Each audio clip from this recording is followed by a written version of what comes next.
Good morning, everyone. If I haven't had the privilege of meeting you yet, my name is David. It is so good to see you all here this morning. I have the honor of being one of the pastors here of C3, which I've learned has a history of 4,000 years. So if you have no idea what I'm talking about, come to church earlier. No, I'm just kidding. So we're continuing our series through Practicing the Way, which is a book written by John Mark Comer. And the series is really trying to explore how do we live as disciples of Jesus? How do we practice that way? And there's really kind of three big pillars to really understanding how to live as a disciple or apprentice of Jesus. The first is we have to be with Jesus.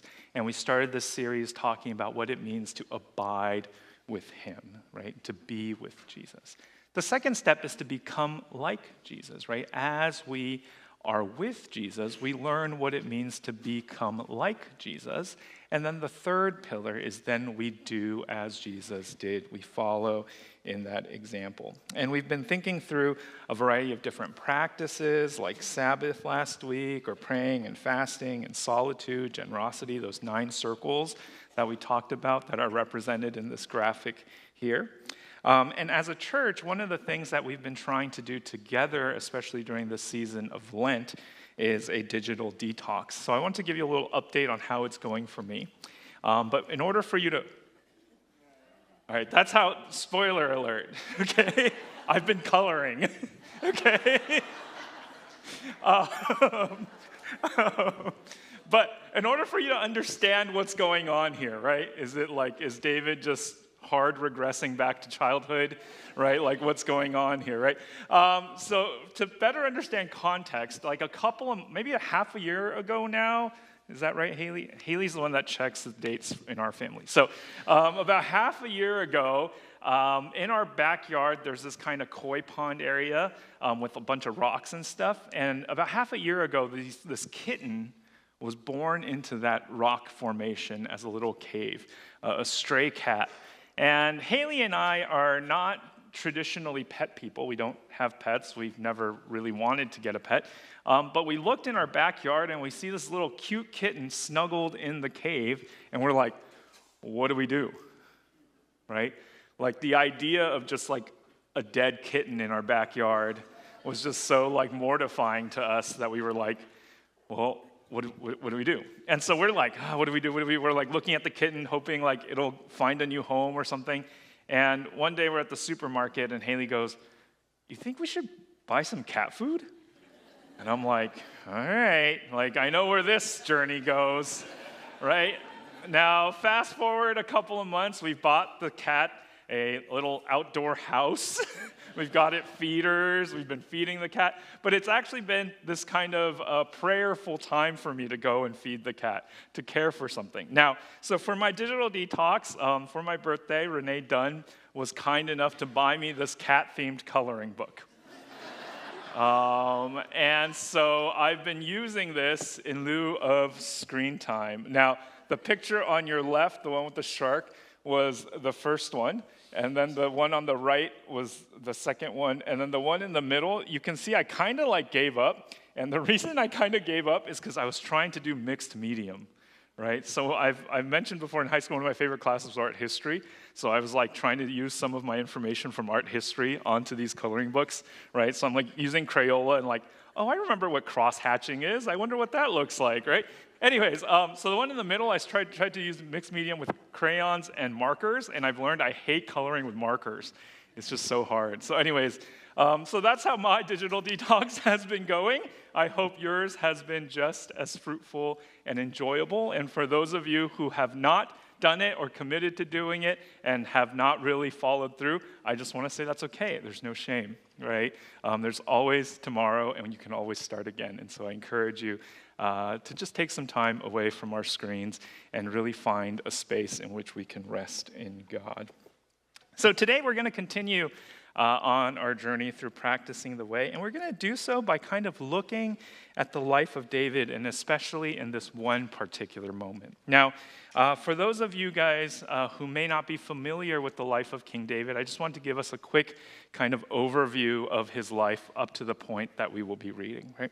So David was the youngest son of Jesse, and he was kind of the shepherd and kind of the overlooked individual, lived in kind of relative obscurity, took care of the family sheep while the older brothers did like the real work, and he would be out in the fields, like writing music, just kind of fighting off bears, right? doing what a normal youngest boy does, right, back in those days. And at one point, Samuel, the last judge of the nation of Israel, right? So there was this part where immediately after the nation of Israel started to become a nation, God implemented a system of governance using judges. And then the people wanted kings because they looked to their left and their right, and all the other nations had kings. And so they went back and forth with God, like, we want kings. And eventually they relented. But Samuel was that last judge. And Samuel had anointed Saul to be king, and there became a very clear point where Saul was no longer fit to be king. And so Samuel was tasked to go to Jesse because God had said one of his sons would be the next king. And Samuel goes through all of Jesse's sons, and all of them are not the one until they get to David, the youngest, and he is anointed as king, which to David would have been like, what is going on, right? He's like the most insignificant of them all, and yet he's the one that's somehow being told that he would be anointed king. And so that happens, and then one day he's asked to be kind of Uber Eats for his brothers on the front lines of battle. And so he goes and gets 5 stars, and they tip well. No, I'm just kidding. So he goes and carries the food for them. And as he's there, he realizes at the front line there's this giant named Goliath who is kind of casting insults on the nation of Israel, and so challenging them to a trial by combat, right?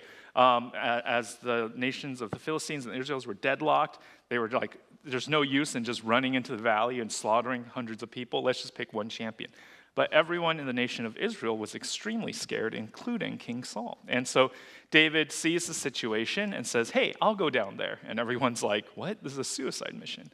And David goes down and famously takes a sling, slings a rock, hits Goliath in the forehead, runs over, decapitates him, right? It's actually fairly bloody, but we now colloquially have this phrase, David and Goliath, right? So that's kind of what he is most famous for. As he finishes this combat with Goliath, he returns to the celebration of the nation, right? People are singing, Saul has killed his thousands and David his 10,000s. And so now he's kind of rising to prominence, which creates a tension between him and Saul.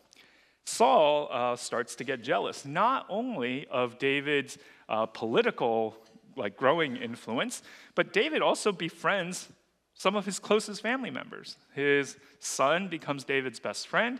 His daughter falls in love with David. Saul is feeling like, I'm losing everything to this guy. And so he decides, I'm going to kill him. And so Saul tries to murder David. David is saved thanks to the help of Saul's son, Jonathan. And David becomes a fugitive, and he begins to run for his life. And it is at this point we read in 1 Samuel chapter 21, verses 10 to 15. And so if you are able, if you would rise for today's reading.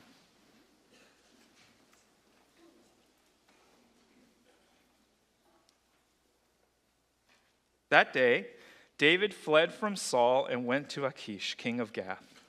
But the servants of Achish said to him, isn't this David, the king of the land? Isn't he the one they sing about in their dances? Saul has slain his thousands and David his 10,000s. David took these words to heart and was very much afraid of Achish, king of Gath. So he pretended to be insane in their presence. And while he was in their hands, he acted like a madman, making marks on the doors of the gate and letting saliva run down his beard. Achish said to his servants, look at the man, he is insane. Why bring him to me?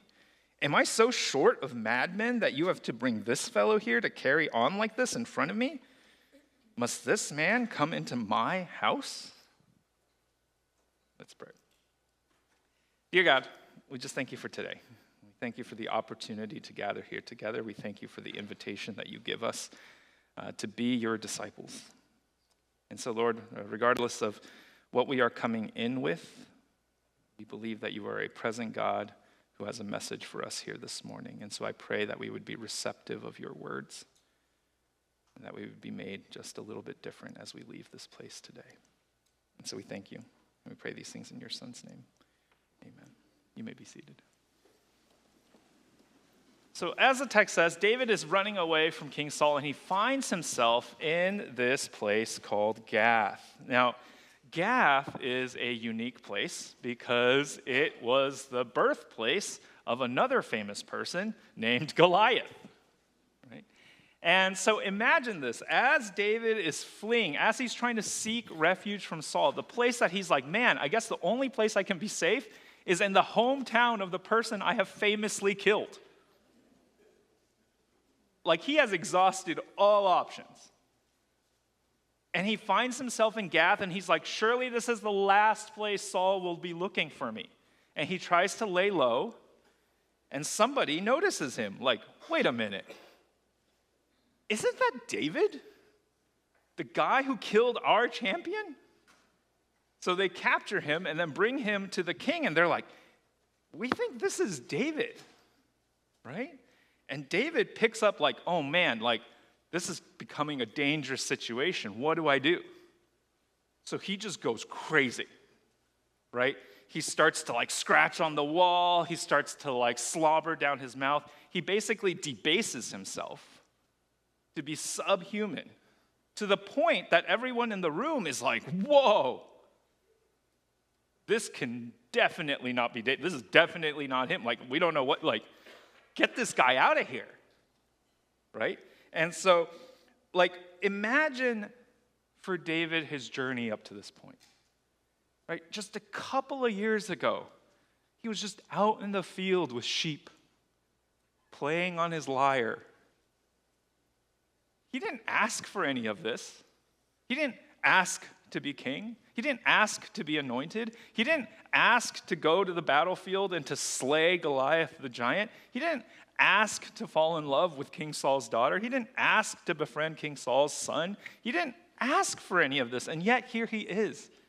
And he's away from his family, away from the things that he is comfortable with, and now he has to debase himself in front of the nation of Goliath. He would have been like, man, how did I get here? How did he find himself in this place?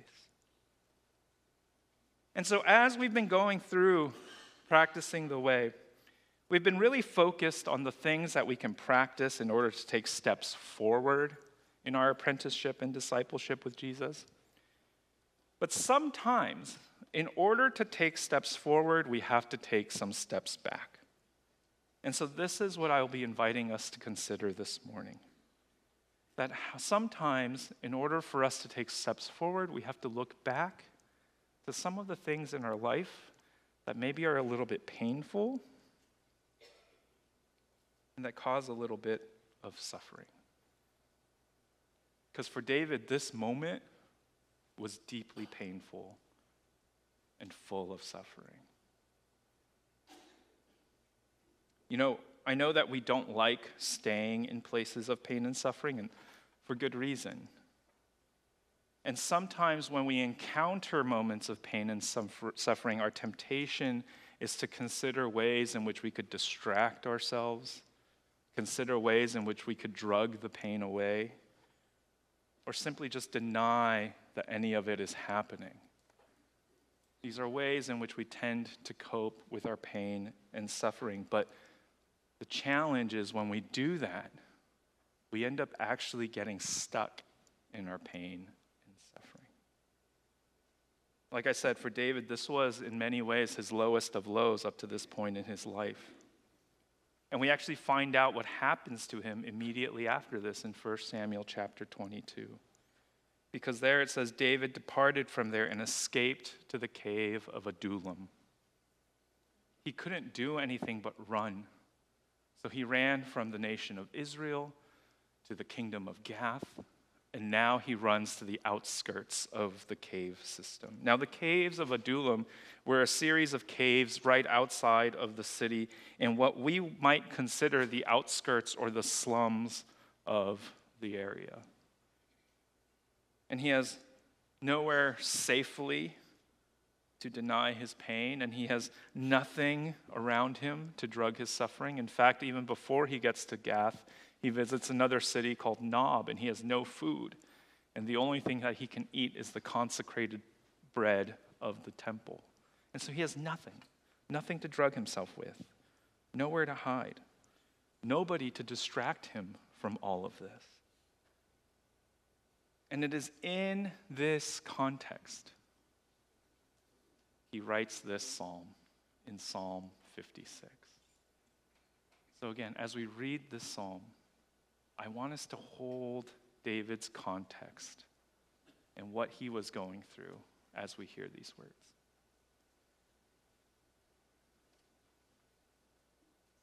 Be gracious to me, O God, for man tramples on me all day long, an attacker oppresses me. My enemies trample on me all day long, for many attack me proudly. Yet, when I'm afraid, I put my trust in you, in God, whose word I praise. In God I trust, I shall not be afraid, for what can flesh do to me? All day long they injure my cause. All their thoughts are against me for evil. They stir up strife. They lurk. They watch my steps as they have waited for my life. For their crime will they escape? In wrath, cast down the people, O God.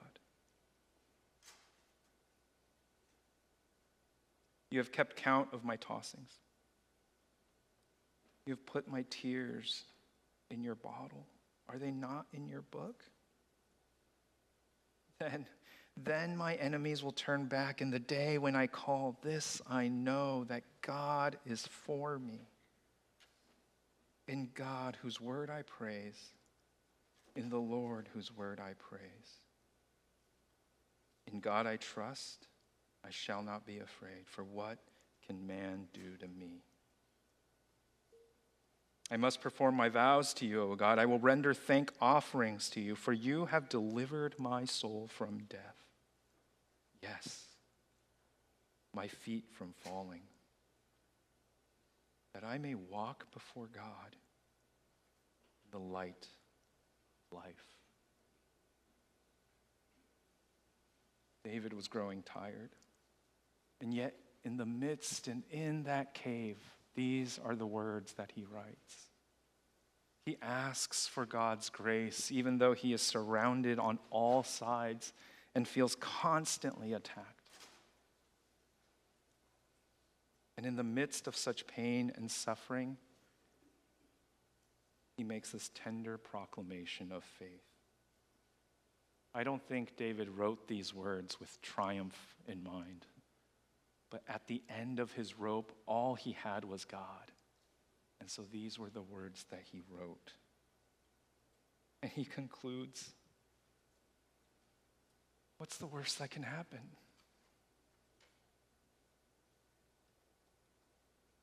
Now, I think if we're not careful, we can sometimes turn David and the Psalms into a flat caricature, as if he's some hyper-masculine stoic. But for David, the struggle is real. He was in real pain and real suffering. And we see that even in verse 8, where he writes, "You have kept count of my tossings.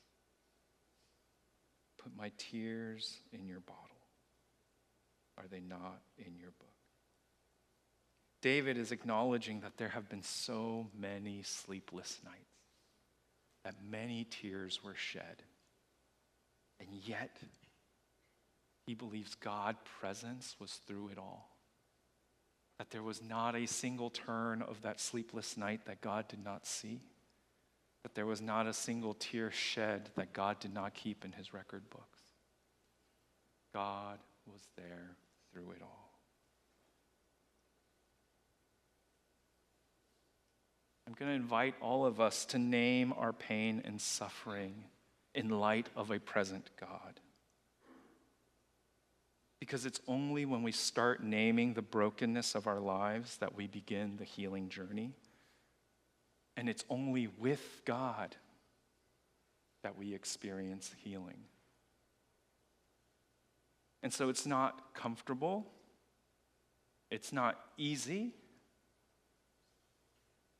But might I suggest staying in your pain and suffering is no less easy and no less comfortable.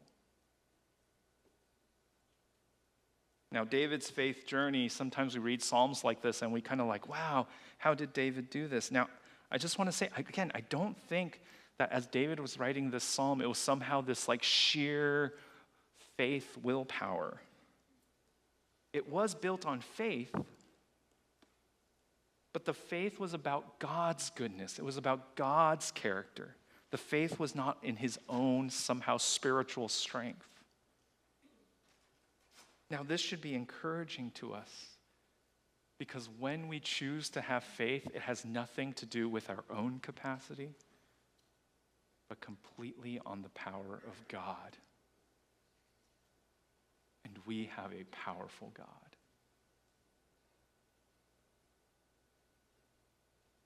David didn't think he'd make it through because God had made him strong enough. He got through it because David believed that God is for me, that in God I shall not be afraid, that he was the one that delivered. And when we are in the midst of pain and suffering, I think sometimes, again, the temptation is we want to reclaim the glory days. We distract ourselves with the things of the past, and we reclaim the glory days, and we start thinking about the moments we were slaying our giants. And we think of those moments because we want to be good enough. We want to focus on our own capacity because that feels like control. But there's bad news here. That if we're focused on our own capacity, we will never be enough for the brokenness of the world around us. That's just the truth. But there's also good news. God will always be more than enough. Some of you guys know this, but I met Haley, my wife, on an airplane. It was a United flight, so sometimes we joke that we were united on United. And so we were flying from Chicago to Sacramento, and through a series of shenanigans, we ended up sitting next to each other. We were both part of the same, going to the same conference, and we just started talking, and now, my recollection of the situation was a little bit different than Haley's recollection of the situation, but since I'm up here and she's down there, I'll give you my version of the events. And sorry. Maybe this is God, So as we were kind of just talking, the plane was like de-icing, right? It was dead of winter in Chicago. We were flying back, so we were probably like an hour or two on the runway talking, and then we were flying and talking the whole time. So we talked for maybe, 4 to 5 hours, something in that range. Now, towards the end of the conversation, she then starts talking to me about this like missions opportunity in like Ecuador or something. And I'm like, is this person inviting me to Ecuador? And it was like a multi-month thing. I was like, I can't take time off work to go with you to Ecuador. Like, I just met you, lady. Like, what's going on here, right?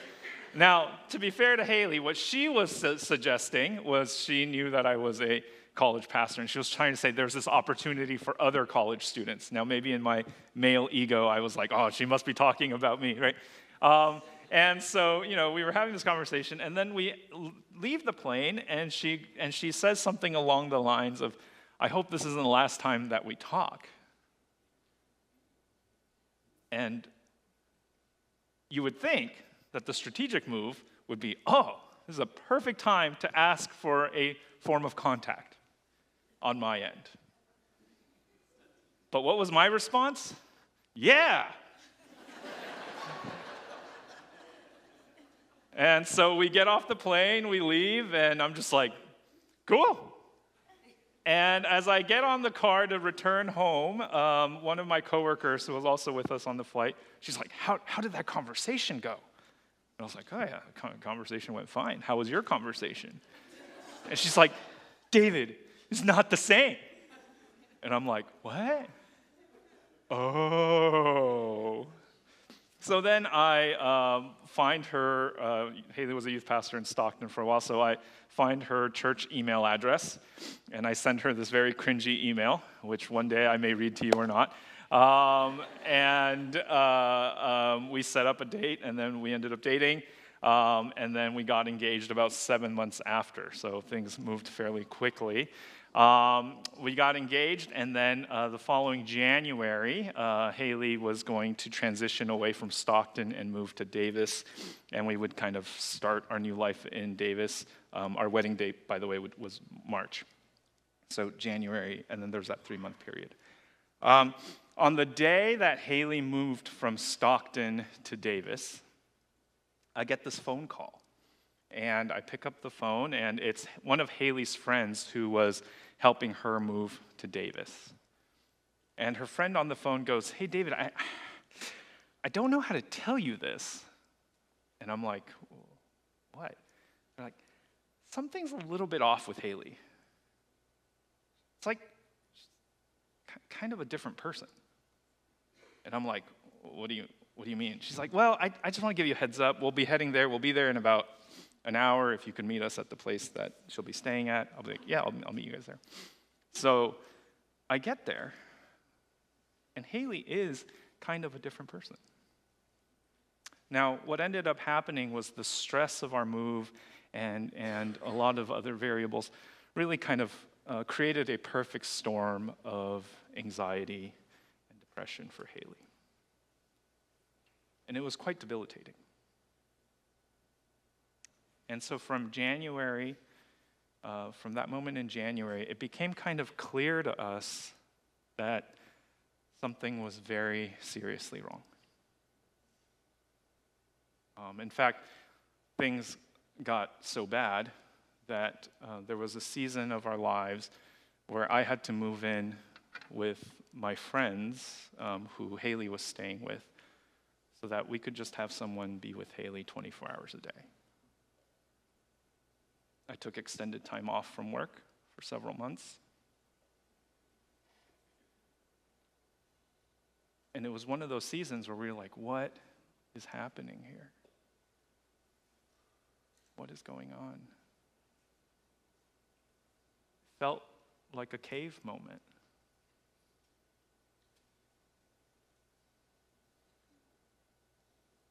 Now, leading up to the wedding, our conversation was kind of like, hey, we know that there's this reality of a mental health crisis going on, but we've set our wedding date here in March. What do? We know at no point in the conversation were we thinking of not getting married. So maybe do we just kind of push through it and then deal with all the mental health stuff after the wedding, or do we postpone the wedding? Like, what do we do? And so we kind of keep going back and forth. And the week of our wedding, everyone's getting ready. All the invitations have been sent out. My family from Asia has flown to the States. Haley comes home and says, David, I can't do it. And I'm like, what? And the whole time I'm still thinking about like, well, what am I going to tell my family? How do I navigate all of this? Now, in the midst of all of that, there were so many things that I learned. There were so many areas in which I learned to be a better husband because of those crises, because of those difficulties. But would I ever want to go through that again? No.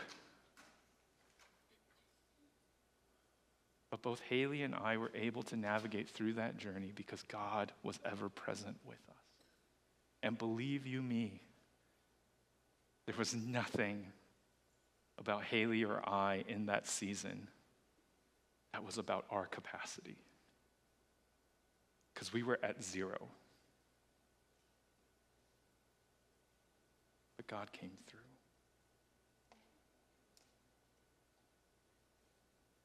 You know, after David was in that cave, after David wrote this psalm, we learn what happens in 1 Samuel 22, verses 1 through 2. David departed from Gath and escaped to the cave of Adullam. And when his brothers and all his father's house heard it, they went down there to him, and everyone who was in distress, and everyone who was in debt, and everyone who was bitter in soul gathered to David. And he became commander over them. And there were with him about 400 men. When David was in the cave thinking that he was all alone, in that moment of pain and suffering, what was happening on the outside, what was God orchestrating on the outside? People started to hear where David was. And they themselves ventured out of their comfort to the caves to seek David out. And by the way, those 400 men that were listed in 1 Samuel 22, they became what was known as the Gibborim, or the mighty men. And it was because of that Gibborim, it was because of those mighty men that eventually David would return home, that he would become king and bring about a revitalization to the nation of Israel. Now, I think for David, fighting Goliath, that was probably the easiest part of his life. I think David in heaven, when he looks down at us and when we talk about David and Goliath, he's like, you guys don't even know. David and Goliath was just...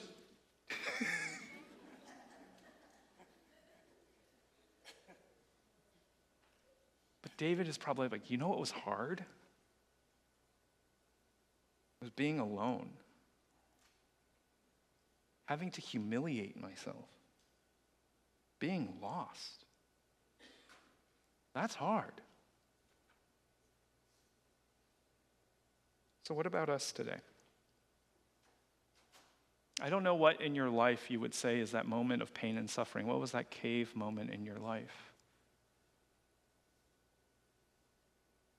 But if up to this point in your life, your decision has been to sweep that under the rug, has been to consistently deny that pain and suffering in your life, has been to consistently distract yourself from that pain and suffering, or to consistently drug yourself from feeling those things,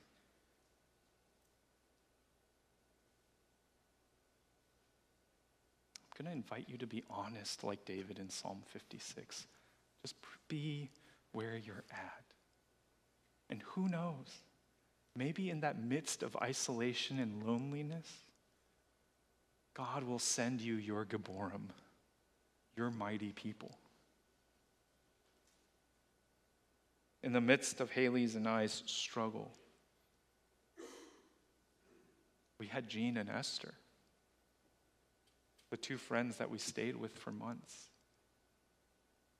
At the time, Esther was not working, and so during the day, Esther would take care of Haley so that I could sleep, and during the night, I'd be able to take care of Haley. Haley and I would not be here today if it were not for Jean and Esther. We had my best friend Joseph. We had our good friend Beth, Dustin. We had the Butchers, the Cosios, the Speedies, and so many more people in our lives who became our mighty people. And it is my hope and prayer that at C3, that we can also be the mighty people for one another. That when we see our brothers and sisters suffering and in pain, And in their cave, we will not only hear about it, but we will go to that cave to meet them, to support them, to love them, to carry them to their calling, just as those mighty people did for King David.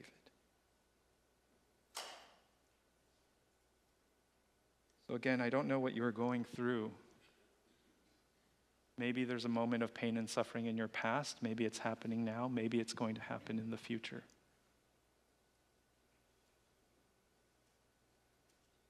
I don't know what you're going to do, but I encourage you to be open and honest about it, to present yourself vulnerably before God, and to experience his love and power for you. Allow yourself to experience a God that has kept count of your turnings, of your tears, and of your suffering, and of a God who will one day allow you to walk before him in the light of life.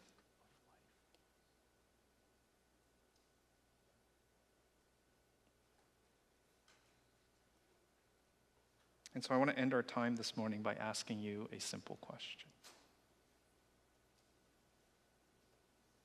How are you?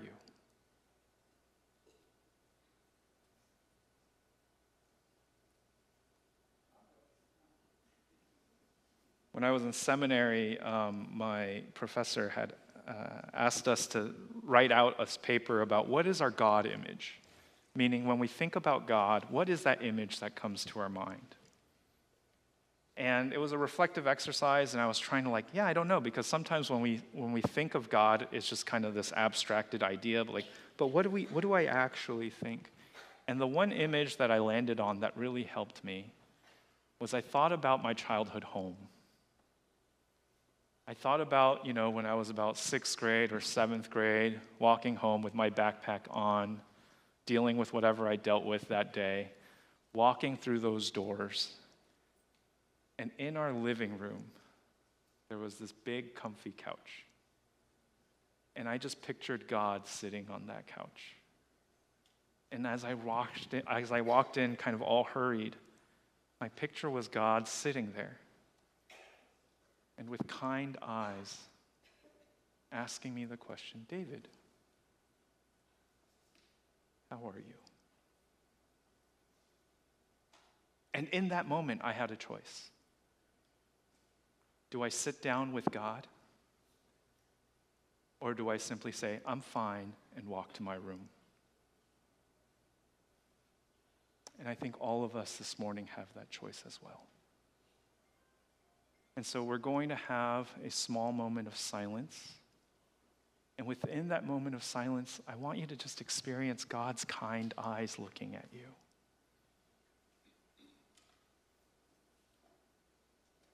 Asking you, how are you, my child? And after the moment of silence, I will return and we'll have a time of reflection. We will end our time this morning.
we just end our time today, I want to invite us just to a time of reflection.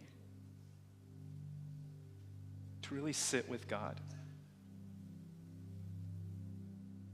I mentioned that there are these three options that we tend to have when we confront our pain and suffering. We tend to distract, drug, or deny in the kindest way possible. I would like to not make distraction an option just for this next couple of moments.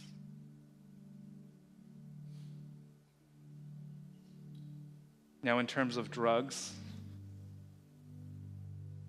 I can't control that. We might be tempted to run out of here and get inundated again with the hurries of life, the pressures of life, the grind of the rat race, the cacophony of the news cycle, the dopamine hits of our apps.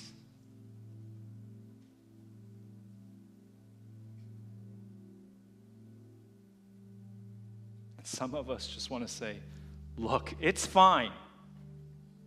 I'm fine.